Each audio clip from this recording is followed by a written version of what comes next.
Welcome to EconTalk, part of the Library of Economics and Liberty. I'm your host, Russ Roberts of Stanford University's Hoover Institution. Our website is econtalk.org, where you can subscribe, comment on this podcast, and find links and other information related to today's conversation. You'll also find our archives where you can listen to every episode we've ever done going back to 2006. Our email address is mail@econtalk.org. We'd love to hear from you. Today is April 7th, 2016, and my guest is frequent EconTalk guest Arnold Kling, economist, author, and his latest book, which is coming out soon, is Specialization and Trade, a Reintroduction to Economics. Arnold, welcome back to EconTalk. Thanks, Russ. Now, what's special about specialization trade? Why do you put it at the center of this economics primer that you've written? Well, you could start by saying that Adam Smith, who is considered the founder of economics, started out, of course, talking about specialization. And I think that economists have a bit lost their way by getting away from that in the last 50 years. In some ways, the organizing principle of this book is I'm trying to use the focus on specialization and trade to get people away from misconceptions that they hold about economics. And these misconceptions are misconceptions that economists have and that non-economists have. They're misconceptions that socialists have and that libertarians have. So it's really kind of a wide collection of misconceptions that you can address if you keep people's minds on the topic of specialization and trade. Well, let's start with macroeconomics, which is a good chunk of the book, though not all of it. What are some of the misconceptions that you feel are held by economists? And, of course, we've infected non-economists with those misconceptions, if they are such. What are they in the macro area that come from ignoring the importance of specialization and trade? Yeah, I would say these misconceptions have infected economic journalism probably worse than any others.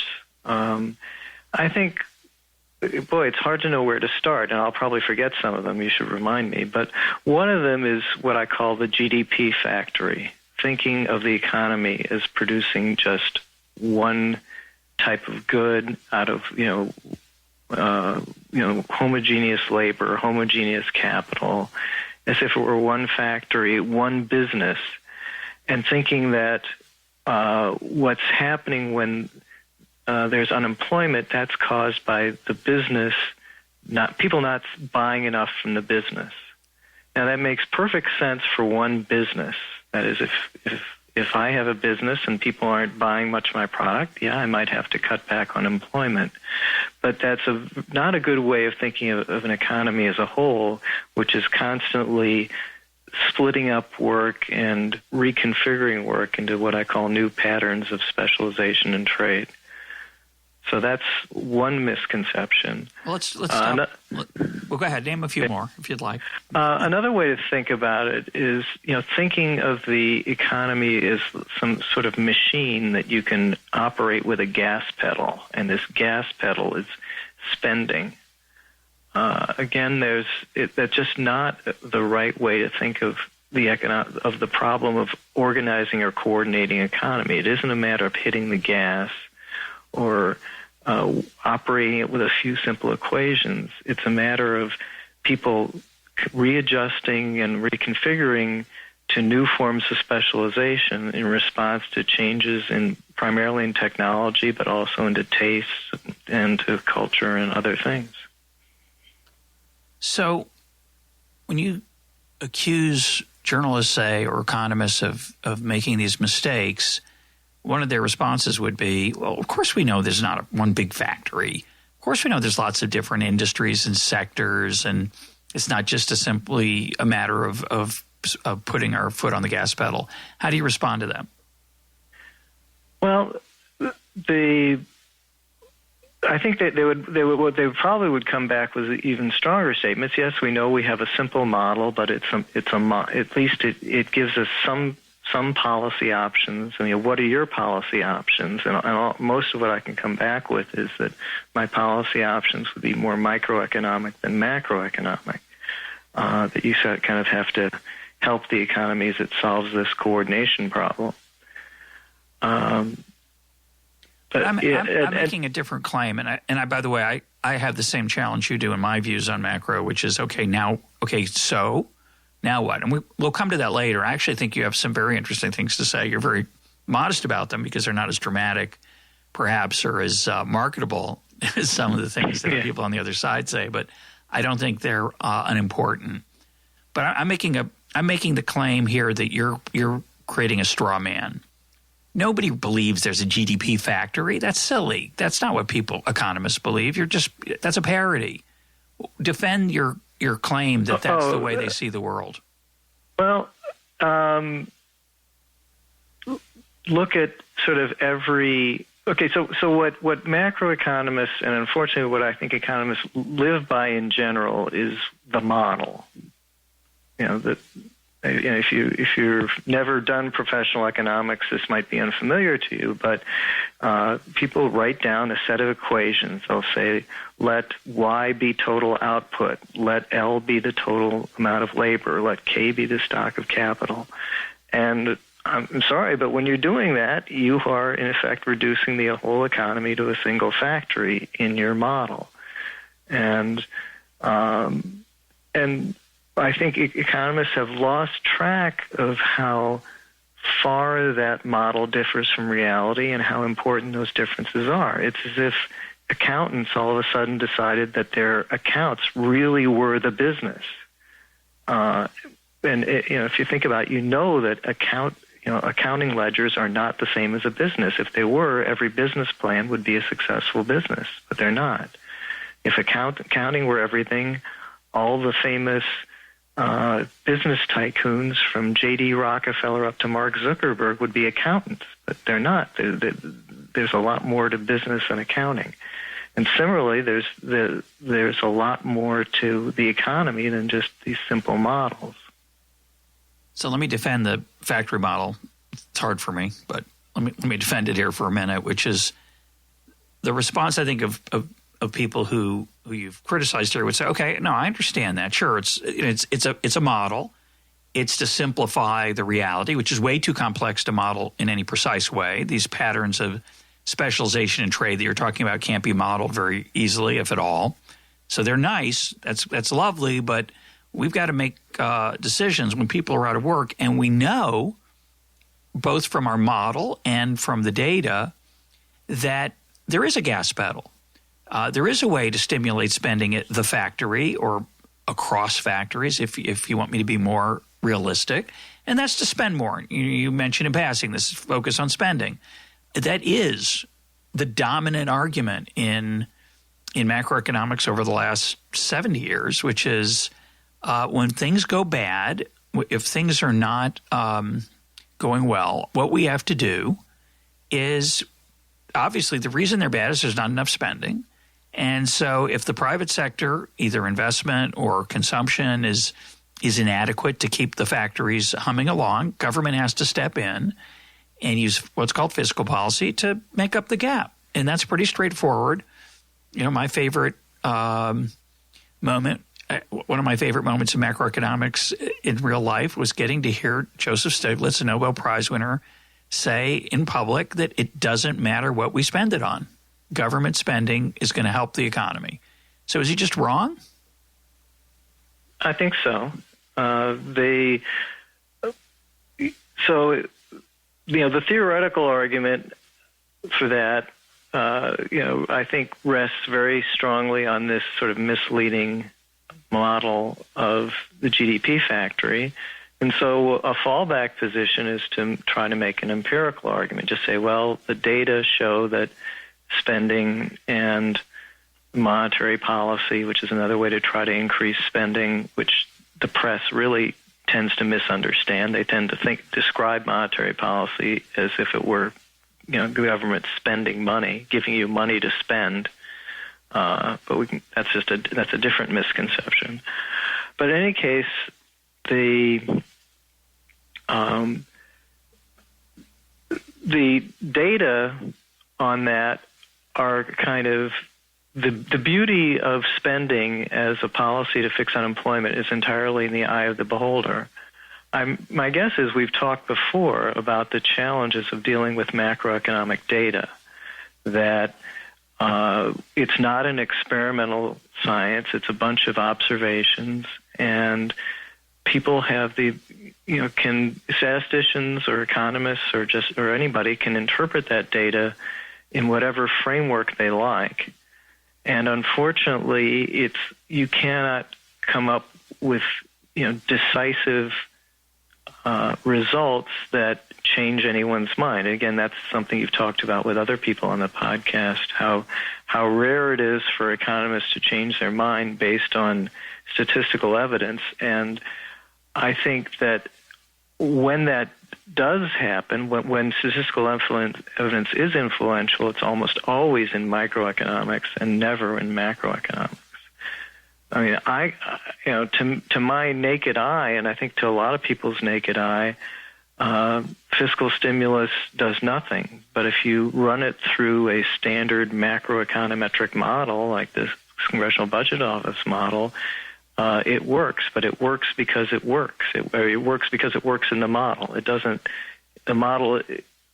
The data aren't really telling the model anything. The model are insisting on its interpretation of the data. Well, I just want to comment on that in a way I haven't always put it, that I think might be of interest to listeners and maybe to you, Arnold, which is, I was talking to my dad the other day, and we're talking about the increase of the minimum wage to $15 an hour. And he said, well, that's just going to kill jobs. And I said, well, a lot of people don't think so. He said, well, how can they believe that? And I said, well, they believe that the data say that the jobs aren't lost. And he said, well, can't they just go out and count them? Which is a really plausible, seemingly reasonable thing, right? Which is, well, let's just see what happened or see what will happen and keep an eye on it.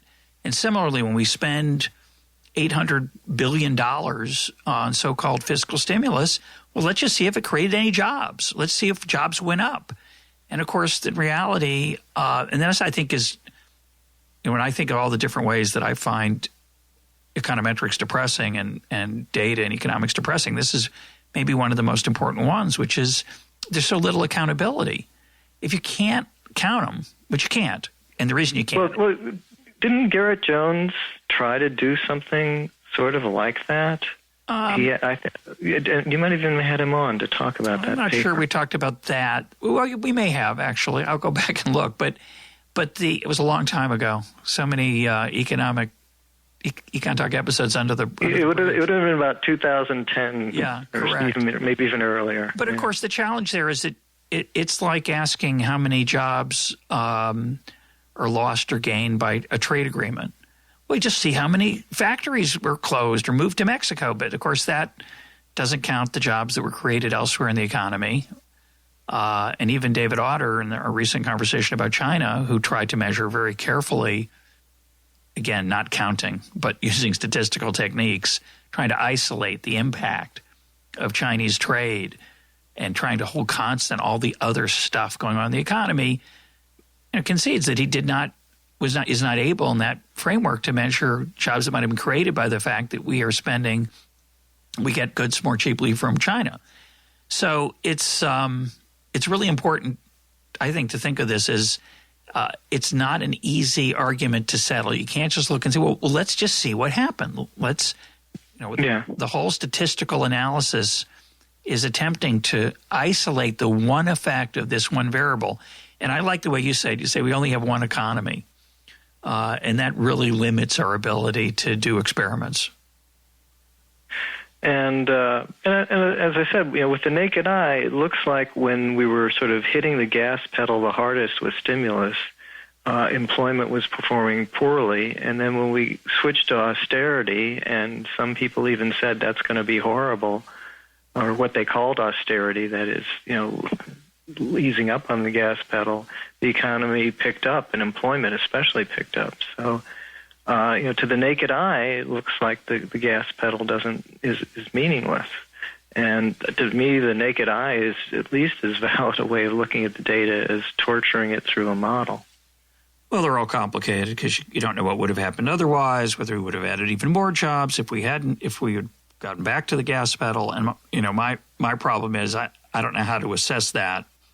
So I tend to fall back on my own model. So I'm going to confess that I have my own problems, which is I have a framework, as you do, for looking at the world that's got all kinds of other challenges. It's true I don't have the ugliness of some of the empirical claims that some people make that are overstated, in my opinion, but I don't really have an ironclad way to make my case either. So I usually come back to some level of humility when I'm done. Yeah, that's certainly appropriate. Let me tell you what I like about the specialization in trade idea in the macro setting, and then what I think is less convincing, and you can respond to it.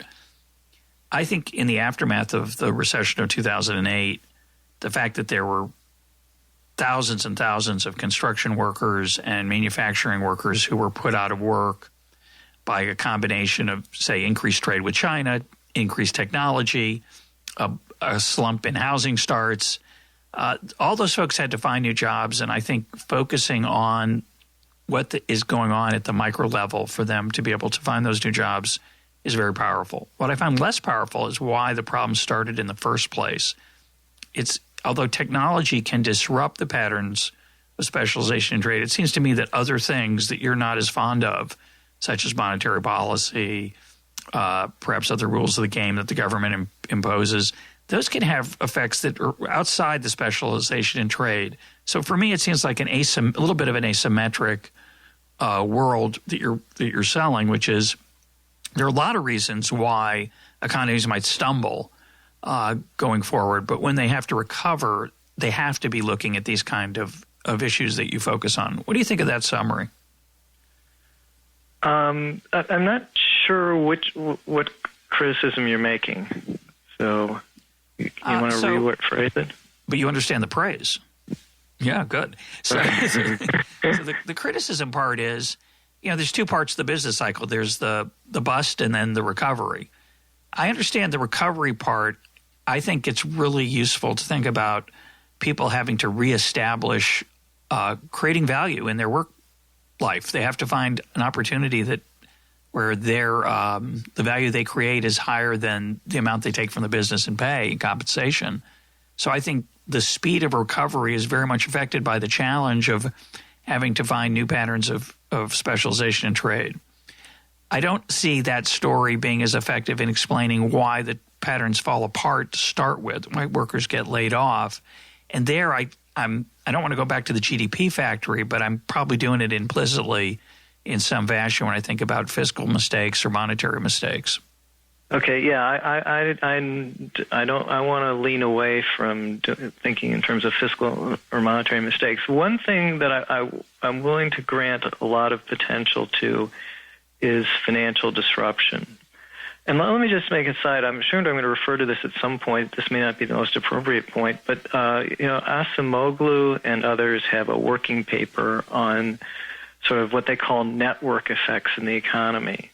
And they find that sort of when one industry has problems, other related industries have problems. Not a big surprise. So, sometimes an industry that has a lot of suppliers, when that industry is affected, its suppliers are affected, and and sometimes when there's a supply problem in one industry, that affects the industries that depend on that industry to supply it. And not shocking stuff, but it was nice to see somebody looking at these industry patterns. So in any case, I think the financial industry is in some ways in the middle of a lot of these network effects, just naturally, because all patterns of specialization in trade that are complex involve financing. If you just think of, the butcher and the baker and the candlestick maker trading with one another, through the intermediation of money, or just think of we know that a surgeon shouldn't mow her own lawn. She should, in effect, trade a few minutes of surgery for a few months of lawn mowing service, but she doesn't do that by barter. She does that through intermediation. And also, when people create patterns of specialization in trade that involve, multiple steps in production. So you get the shovel, you get the plow to, get a tractor to mow the field, and then you plant the seed and so on. Well, you're going to need to finance these sort of multi-stage production process. So the bottom line is the financial industry is kind of at the center of a lot of these networks. And so you could imagine big disruptions in the financial industry reverberating into big disruptions in other patterns of specialization and trade. So that might be one story of why busts get, in the boom and bust cycle, why the busts get kind of clumped together, is that if you get a sort of a sudden collapse in a central industry like finance, or maybe in the 70s, oil production was such a central industry.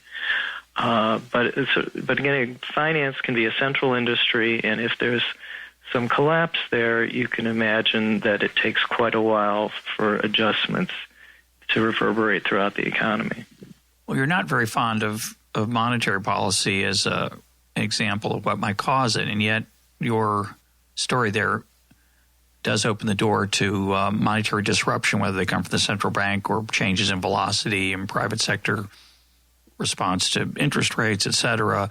They're basically, because money is the intermediate way that we avoid barter and interact with each other and allowing specialization, it does raise the possibility that changes in that variable could have economy-wide effects.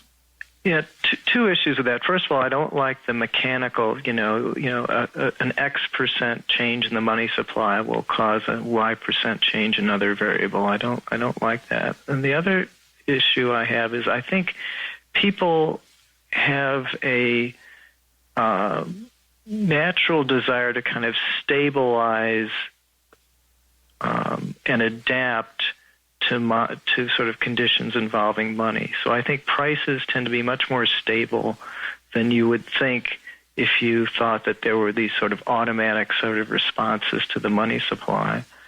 I have this phrase that money and prices are a consensual hallucination. That is, it's more of a social convention that, okay, well, this was the price yesterday, that's what we expect it to be tomorrow. We have some general expectation of where prices are going to be, and we couldn't operate without that.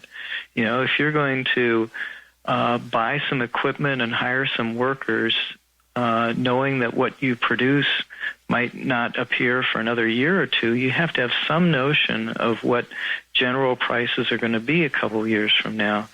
And so I think those are fairly stable. And I also think that what people use as money to transact with is very adaptable. So I'm inclined to, and this makes me a real outlier in the profession, I'm inclined to minimize the role of government's money supply in affecting how people deal with the problems of using money and credit and specialization and trade. I think of the Fed as just one bank among many. It's a pretty big bank, especially now. It does a lot, but in the grand scheme of things, I think people are adapting their uses of money and credit and can, in some sense, offset a lot of the things that the Fed does on a month-to-month basis. Yeah, I don't have much to say about that other than that I think it is a very outside-the-box view. I don't understand how you maintain that view in the face of the evidence. And in particular, I'm just going to take one example, and then we can move on. But it's a micro example. I like the idea that there's social conventions, there's cultural impacts on how we look at prices and money. But I mean, look at the price of oil over the last 6 months. It's fallen from about $4 to $2 at the pump. It's a huge change. It changes for a while, changing every day. And we all rolled with those punches. The suppliers rolled with those punches. The retailers roll with those punches. And I apologize, I probably have the timing wrong and the amounts, but right, that's okay. But the basic point is that there's been an enormous change in the supply of energy, and that's had a real impact on price. And nobody just persisted in charging the same price every day.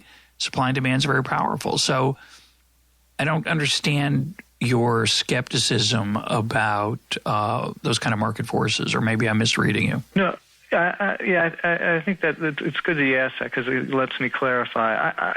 Relative prices change all the time, and they change secularly. They change with as things move. But I guess what I'm saying is I don't think that this general inflation rate is something that the government can fine-tune. I think something like the price of oil changing in response to market forces. Yeah, absolutely. But that happens against a background in which, if the price of oil moved by $2, but we had no idea what that meant because we didn't know whether other prices were remaining stable or doubling or going up or down by 15%, then the whole world would be very noisy.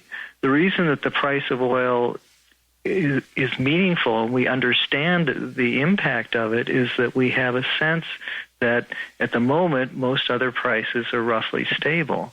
And I think people need that and naturally gravitate toward that. And it might not be literally stable. You could have a period where people just expect prices. They'll go up about 3 or 4% a year on average. Some will go up more, some will go up less. But I'm just saying that people get used to an environment of prices, and they expect it to persist for a fair amount of time. And if it didn't persist, that would produce a lot of noise and difficulty. That kind of happened in the 70s. The 70s, I think, is a much more tougher empirical example for me to deal with, because there was a case where inflation clearly went up, clearly had an impact, and clearly went down. And my story of prices being a social convention doesn't have a ready explanation for that. Yeah, and you talk about that in the book.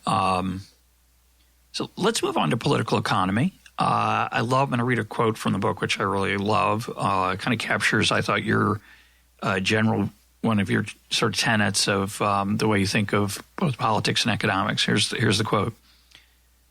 As outsiders, economists see some of the conditions in a market, but they omit other factors. In that regard, economists are no different from other outsiders. To the extent there are outsiders who see a flaw in how the market serves consumers, those outsiders have the option of starting a business to address the problem. That's what entrepreneurs do all the time, and they are the main engine of economic progress. However, entrepreneurs are often mistaken, and new businesses often fail. By the same token, economists and policymakers are also capable of making errors. What we should be comparing is not the existing market configuration with an ideal based on a simple model, but the market process of error correction with the political process of error correction. Close quote. And somewhere along else you talk about how that process of error correction in the political world isn't so viable. So expand on that if you'd like. Wow. Okay. Yeah. There's definitely a lot there. So my point is, first of all, don't compare sort of theoretical outcomes. In particular, the nirvana fallacy of, we could have this ideal outcome, with what you see as a flaw in a given outcome, but compare processes for improving outcomes, and if you do compare the process, you get the, I argue that the market has a better trial and error process. I think that, maybe something that would be useful would be examples. If you think of the problem of go back to the classic market for lemons problem. Supposedly, I don't have information as a used car buyer about the quality of the used car. And if you have a good used car, you have no way of distinguishing that you have a good used car from a bad used car. What's going to happen? There's going to be a market failure. And, what we've seen is all sorts of market efforts to solve that problem. We have companies that track sort of what's happened to cars over time, whether they've been in accidents or not. We have companies like CarMax that select good used cars and offer guarantees. So all sorts of solutions come up. But when economists look at these problems, they act as if, I've discovered this problem. The only solution is for government to jump in and do something. And their government solution might or may not be as good as what the market would come up with. And if it's not as good as what the market will come up with, it's going to persist anyway. So do you think it is inappropriate for economists to even suggest what the so-called optimal outcome is in those kind of settings and the policies that could, in theory, get you there? I think it's pretty often misleading. I mean, I'll take on one of the leaders of our profession. Greg Mankiw is always talking about a Pigouvian tax, the Pigou Club. We need to tax carbon more. How does he know how much? I mean, what? And if you look at all the things that the market has been doing to change the mix of energy and sort of just adjust what we do, and compare that to coming up with an exact number for a Pigouvian tax, certainly the possibilities for error are there, and and just as one other point, it always seems one-directional. I mean, how would you know if your tax on carbon had ever gotten to be too high? You just say, I hate carbon, let's tax it more. There's no way of knowing what the amount is. Well, I think he'd respond, we're going to have to measure the size of the externality caused by carbon emissions leading to global warming, leading to human challenges of health or whatever they are, well-being, and we're going to make it's up in the ballpark. That's what I think he'd respond. And your suggestion is to do nothing, is just to hope that somehow this enormous externality is going to be solved by private action. That you're an ostrich. Yeah, well, I think it's not an argument that I think I have sort of overwhelming logic on my side, and that may be not the best example for me to pick. But in any case, there certainly are worse ways than a tax of dealing with it. And you're right, you can in principle try to estimate all these costs and benefits and try to come up with the best approach. But I think, again, you run this through the political process, and what are the chances that the political process comes out with the tax that you recommend? More likely it comes out with all sorts of special exceptions and subsidies and favors. So it's sort of when you actually go through the sausage grinder, you don't come up with anything close to what you like. I realize I'm sort of changing the argument. No, that's all right. I think that's the more interesting argument. I don't think you're. I don't think it's going to be easy to measure those externalities. That's how I respond when I'm thinking about those issues. And we already have a tax on carbon, and we subsidize it in other places. The really hard. I think that one of the hardest things to figure out is, what are we doing to carbon now? Are we encouraging it or discouraging it, given the incredible complexity of regulations, taxes, and subsidies surrounding energy exploration? And then on top of that, you have issues like the electric car, which you could use as an example of your case where an entrepreneur is solving an externality, but it's not obvious an electric car leads to less carbon. It just leads to less carbon coming out of the car. You still have to, right? You still have to charge the battery, and that is usually carbon driven, and et cetera, et cetera. But on this political issue, which I think is the really interesting issue, I have the exact same thought, and then I wonder if I'm just being unfair to my intellectual opponents because, if I say, which I do often, oh, yeah, well, that's nice in theory, but that's not what's going to actually happen. Like you said, the sausage grinder is going to ruin stuff. And does that mean you shouldn't even talk about the good? You should not even propose the, quote, best policy? Well, let me make another point before I get back to that, which is a point I also make in the book, which is that it isn't that the political process kind of just makes random errors. I think it actually makes very systematic errors. What it does is it always seems to work in the direction of subsidizing demand for something and restricting supply for that same thing. So I use in the book the example of housing and housing finance. How, if you put together all the policies at the federal, state, and local level, for the most part, they subsidize demand for owner-occupied housing and for mortgage-financed, so-called owner-occupied housing, and they restrict supply.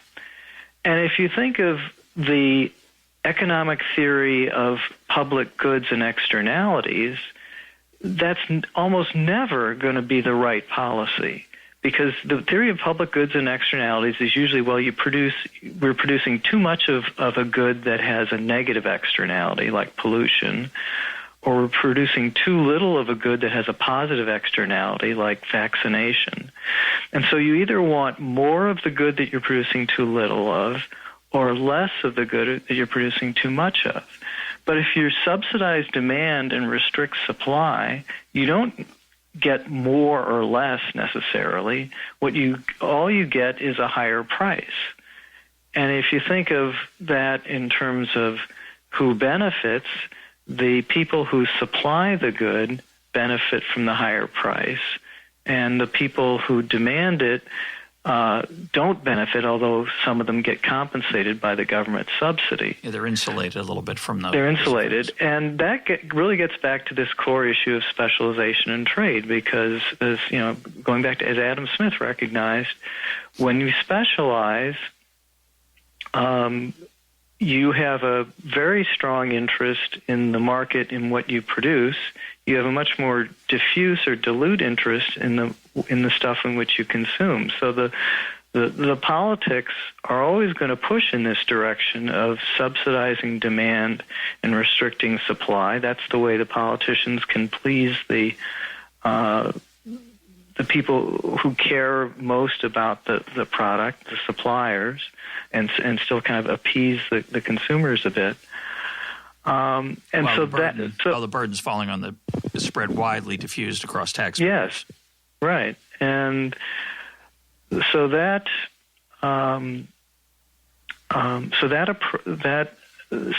political tendency is not an accident. It's a very natural tendency for the political process to evolve in that direction. So for economists to in theory, economists could say, "Oh, we're perfectly pure. We're going to only recommend policies that are optimal in our, public goods externality framework." But to do that, knowing that when the politicians get a hold of it, they're going to distort it and turn it into the subsidized demand, restrict supply result is, I think, disingenuous or naive, certainly. But that leaves us. I want to come back to that in a minute, the insight. But I just want to think about the implications for my behavior as an economist. Does that mean I should never propose policies that I think are good because they're always going to be beaten up by the political system? Should I just become George Stigler? George Stigler said it's a waste of time to try to propose good things or bad things. He used to disagree with Milton Friedman about this. Friedman would say, I think we ought to do X. Stigler would say, what are you doing? That's ridiculous. The political process is going to work its way through this problem, responding to political incentives, and our job is to observe that like monkeys in a zoo, in a cage. So isn't that what you're saying? I guess I'm saying that I would have more hope if we could change the culture, let's say having more people read this book, and listen to EconTalk. It's happening. Yeah, right. We're moving along. Yeah, to change the culture so that people's have realized, first of all, they have a better appreciation for the market process, because there's a lot of people who sort of market against the market process, as it were, and even more cynicism that they do have about the political process, and that they channel that cynicism hopefully more constructively and effectively than they can channel it now. I think people are plenty cynical about the political process, but the political process keeps expanding nonetheless. Well, that's because there's always that voice that says, "This, I'm going to do it differently when I get in." I always find it amusing when someone says, "Well, if you were president, what would you do?" And I say, "Well, if I were president and wouldn't be an economist, I'd be a president. I'd be a politician." No, but use your economist hat. But I won't be wearing it. I've taken it off. It's a start for people to accept that. But I want to expand on your point, because I think it's quite deep, actually, and I enjoyed that part of the book. I noticed it, but it didn't stick with me the way it has in this elaboration of it. So 2 places where it's housing is one example. It's very powerful, right? We have all these zoning restrictions, and we make it hard to build new buildings and start new projects. And at the same time, we subsidize demand, which pushes up the price of housing artificially. It doesn't necessarily mean we have more houses. We just have more expensive houses. We could have more, but not as many as we would have if we didn't restrict supply. But health and education are 2 obvious examples where the same thing is going on, right? We're subsidizing demand tremendously through all kinds of artificial ways, third-party payments, et cetera, in the case of health. And then we don't let the number of hospitals or doctors expand much. So strangely enough, it makes doctors really, really comfortable. And hospitals very profitable. And so then people say, well, maybe we should do something about that. And they do try sometimes, kind of, sort of, a little bit. Yeah, no, I think, it's even stronger than just sort of, the government not expanding. I mean, the government, in the case of hospitals, they require this certificate of need, so that, and that has restricted the supply of hospitals. And of course, all sorts of medical licensing restrictions, and there exist, especially at the state level. You can be licensed to do something in one state but not in another. You can, they pile on the requirements for these things. And education accreditation, is controlled by the incumbents in the industry, and there's hardly been a new accredited college in the last few decades.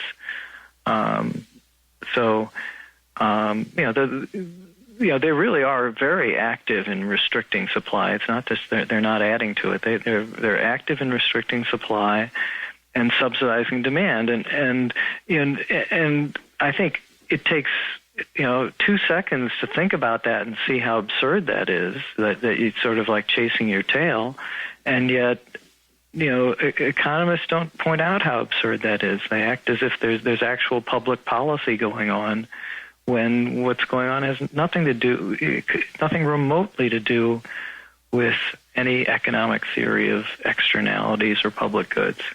Yeah, social welfare.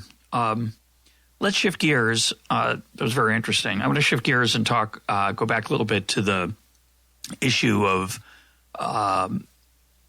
reestablishing new patterns of specialization in trade, because I want to make sure we talk about this, and it's a little bit related to this issue of political economy and what kind of things we should be emphasizing as economists. At one point in the book, you talk about how we should stop talking about what's optimal and talk about what kinds of institutions and processes we ought to have. What do you mean by that? Well, I think when you talk about what's optimal, you're saying that I think you're kind of acting as if the kind of technology and tastes are all given, and let's figure out how to get to some social optimum. And when you're talking about institutional quality, you're saying, well, nobody knows what the optimum is, and the optimum changes because people make new discoveries, and culture changes, taste change. So what you want are institutional processes that you think help make these these elements of change work out for the best. So in the area of specialization and recovery from a recession, a part I found very interesting is you talk about the decline in mobility in the United States and new business formation, the dynamism of the labor market. It's an issue that we talked about recently with David Otter. And you say the following. You say, talking about the decline in the rate of new business formation and household mobility. You say some of that decline may be due to changes in the structure of the economy. One factor is that the largest secular growth has been in healthcare and education, where it's very difficult to compete against established institutions. Another factor is that the age distribution of the population has shifted upward, which might lead to less flexibility and less risk-taking. Another factor is the rapid decline in the value of physical labor relative to work that requires cognitive skills. Those are all fantastic examples of change. I think a lot of people want to pick their own favorite in there and say, well, that's what's causing this problem. But it's really a very complicated and wide-ranging set of changes over the last couple of decades in the United States. And then you say the following, and then I'll shut up and let you talk. The main point here is that better economic outcomes arise when patterns of sustainable specialization in trade are formed. Those patterns do not come about as a result of tinkering undertaken by the Federal Reserve or by deficit spending undertaken by Congress. It requires the creative, decentralized trial-and-error efforts of thousands of entrepreneurs and millions of individuals seeking the best way to use their talents. Probably the best thing that the government can do to encourage new forms of specialization is to rethink existing policies that restrict competition, discourage innovation, and retard mobility. So I think that's really a fantastic way to think about these issues. Why don't you expand on that, if you'd like, what you have in mind there?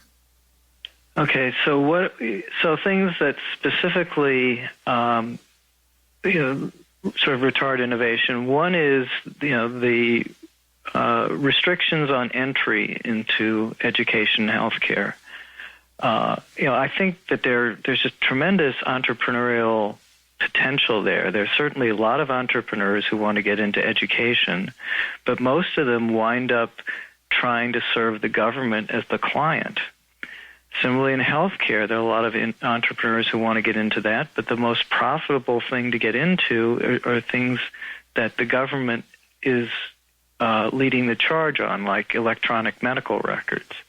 Electronic medical records may or may not be the most, cost-effective solution in healthcare, but the government would, at least, at the start of the Obama administration, was just throwing tons of money at that. So if you wanted to be an entrepreneur in healthcare, that's what you did, and you didn't try to solve any of the other problems in healthcare.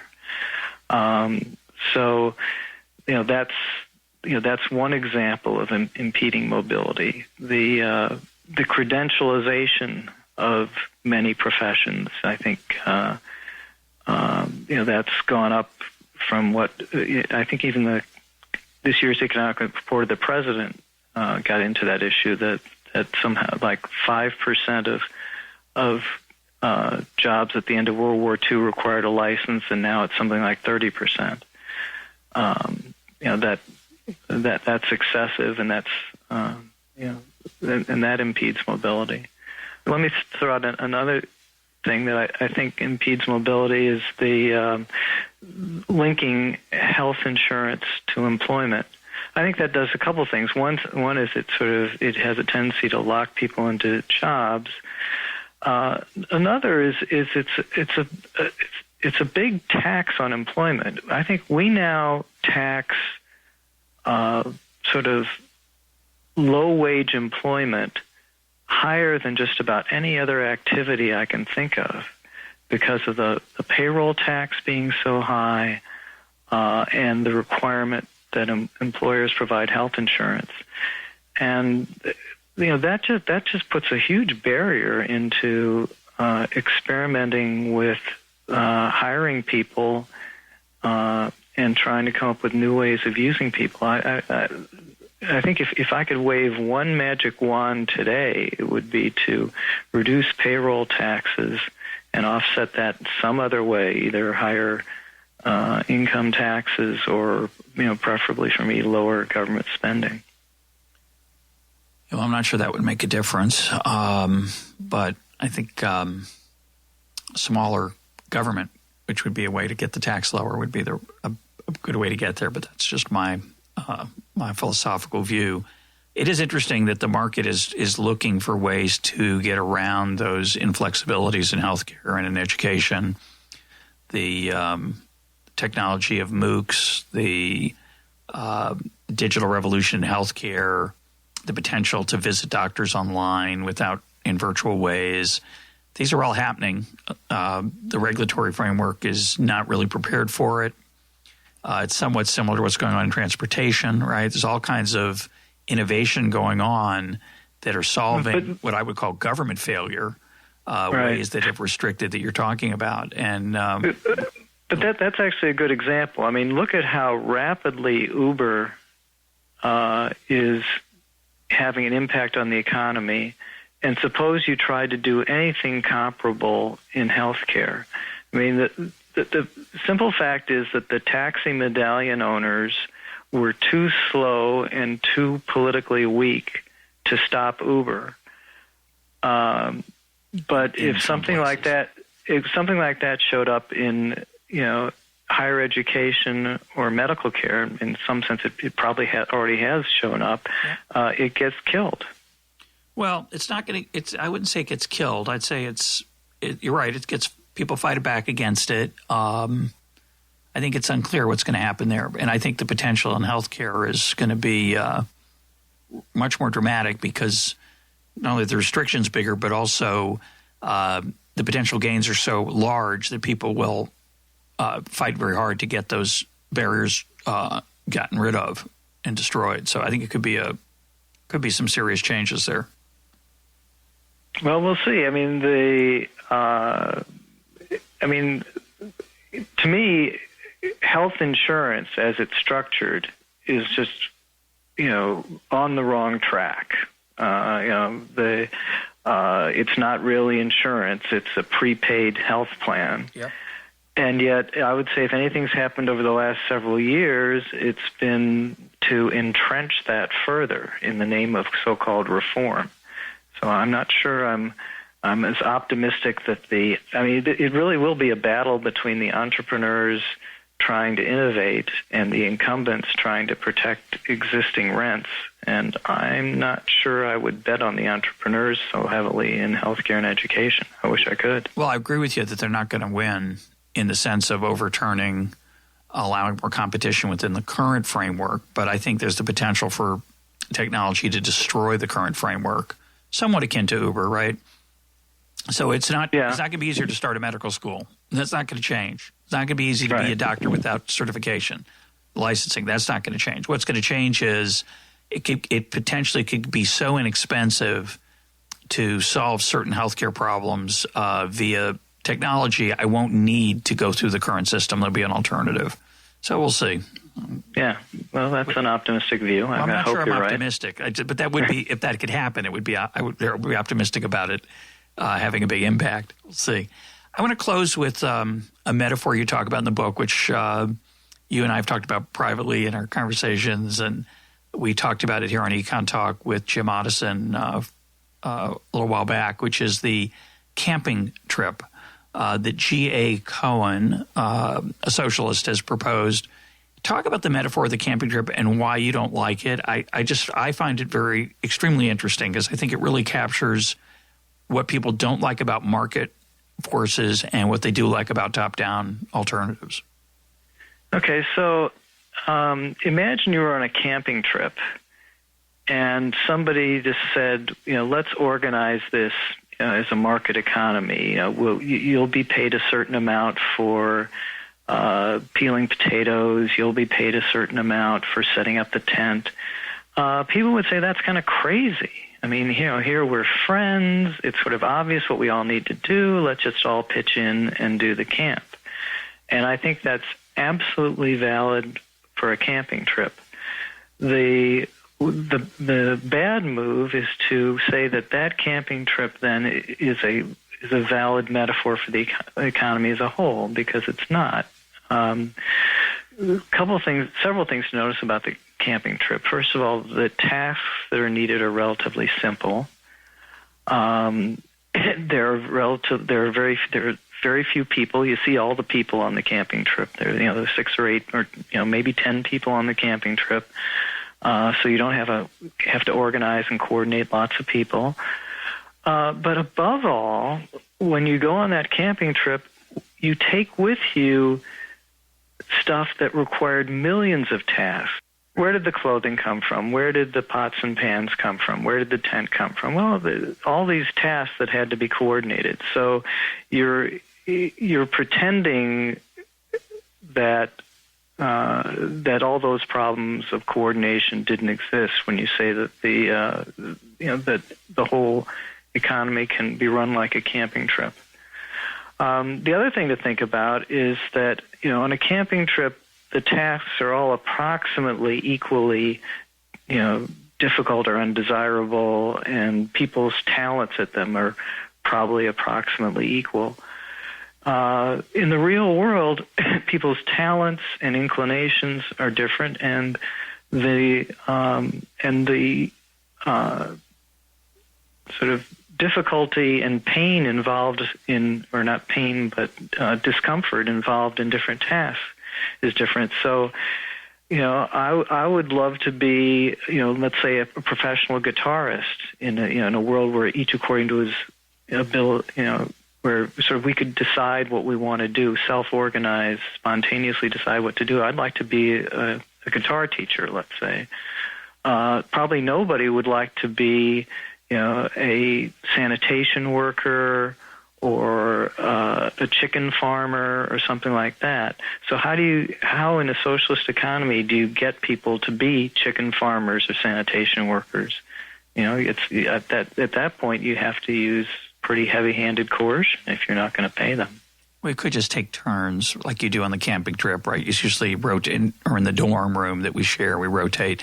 I think, the example that Cohen gives, which I think is very powerful, is that he says, imagine if one member of the camping trip, having been on a similar trip years before, knew about a water source that no one else knew about because they'd never been there, and he proceeds to sell that water, exploiting the other people because he has information they don't have. He has that information solely by virtue of the fact that he was lucky enough to have come there before. He doesn't have to work for it. And I think that captures very powerfully the way a lot of people feel about capitalism. They feel that way about the luck component. They feel that way about people who are born into situations where they have certain advantages and get ahead. Is that a relevant point that Cohen makes there? I think it is a relevant point.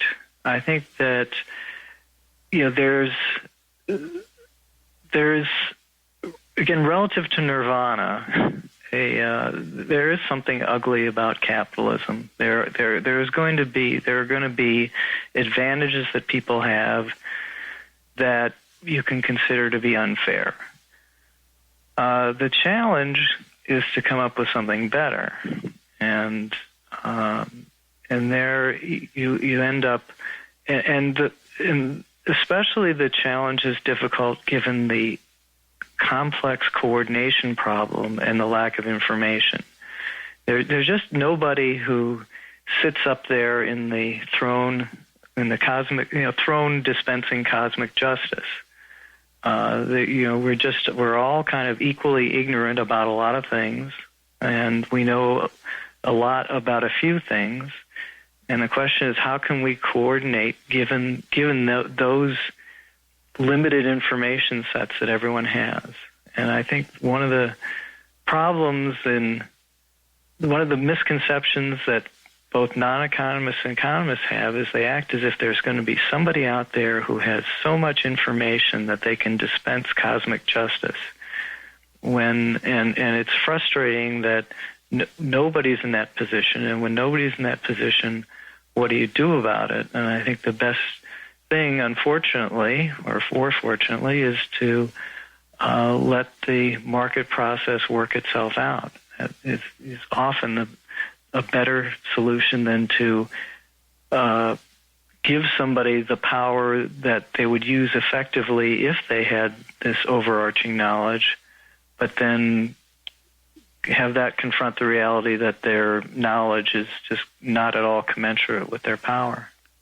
That's very well said. I only had one thing on the camping trip that's my the way I think about it, which is I choose to go on the camping trip with a bunch of friends. I don't go with strangers. I don't go with random people. And if I went with random people, it wouldn't be a very pleasant camping trip. Not so much because they might be more interesting than my circle of friends, but getting those tasks executed and dealing with the person who knows about the well far away can be much more difficult if they're not people I care about. And when you care about people, whether it's in a family, which is what the camping trip's really about, it's an illusion to talk about it.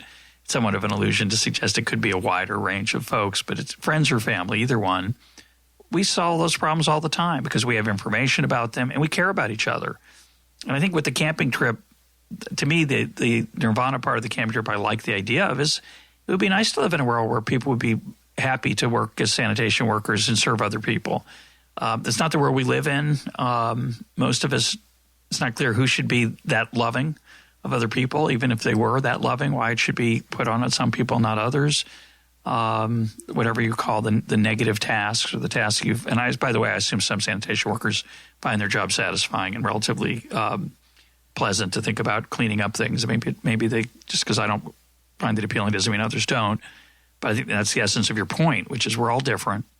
And we differ not just in our skills and not just in our values, but we differ in how much we care about each other. And that complicates the camping trip with 330 million people in all kinds of obvious ways. And that's the Hayekian knowledge problem. It's just not solvable. Yeah, and even beyond the knowledge problem, I think what you're alluding to is people don't naturally deal with strangers in friendly, warm, peaceful ways, and just getting them to cooperate at all in an impersonal way through the price system is a great thing. Yeah, that's right. Yeah, and lastly, that guy who wants to sell you the water because he's been on the trip before, you don't go camping with him again. Right. I mean, it's true. He has an opportunity to exploit us. If he does, he'll pay a price for it. You could argue it's not big enough, but that's another. Right. There's a way to solve that market failure. Somebody will sell you a bottle of water to take along next time. You won't have to worry about that guy. That's right. Let's close with a psychological issue. And if you don't want to talk about it, just say so. But I find it interesting that you and I share something, which is something of a repudiation of our graduate school training. So part of this book that you've written is a reaction to MIT economics, what you call explicitly MIT economics, where you were trained. And some of my evolution as an economist is a reaction to my Chicago training that in a parody of it, markets work perfectly, everybody's perfectly rational, that's what we should assume, that things can be measured well. And I've revolted against some of that, maybe a lot of it, and then you seem to revolted against some of certainly your macro training at MIT. Have any thoughts on why that's the case for us but not for others? Most people are very happy with the medicine they swallowed when they were younger. What happened to us? Well, I guess broadly you can come up with three stories, right? That two observations. I mean, neither of us has currently is in academic positions. So we're not professors anyway. Yeah. So put those two things together. One is that the causality runs from not having academic positions to sort of rejecting, to becoming heterodox. That is sort of the sour grapes hypothesis, as it were. Yep. Another hypothesis is it goes the other direction. That is, we just naturally thought differently and therefore didn't find our way into the standard, the in crowd. And the third possibility is just random correlation. I'll just say in my own case, I can remember discomfort really from pretty much from day one at MIT. That I felt like that my undergraduate education was, there was a lot of critical thinking involved, a lot of different points of view brought out as plausible, and it was really kind of a mathematical brainwashing, and I remember being conscious of it at the time, and many students complaining about it at the time. Of course, maybe graduate students complain in all sorts of environments, but I never fully bought into the hubris of that these mathematical models that we're building are great things, and that this is the way to be an economist and do economics. So I'm trying to resist the sour grapes interpretation and go for a little bit that it was I had an inclination to be heterodox to begin with, and that's why things turned out the way they did. And in any case, for me, I'm quite happy for the way things have turned out. I feel like, just to do modeling over and over again would have meant learning very little about the real world. And I feel like I learned much more from other experiences. And, I'm quite happy with how that turned out. My guest today has been Arnold Kling. Arnold, thanks for being part of EconTalk. All right. Thank you.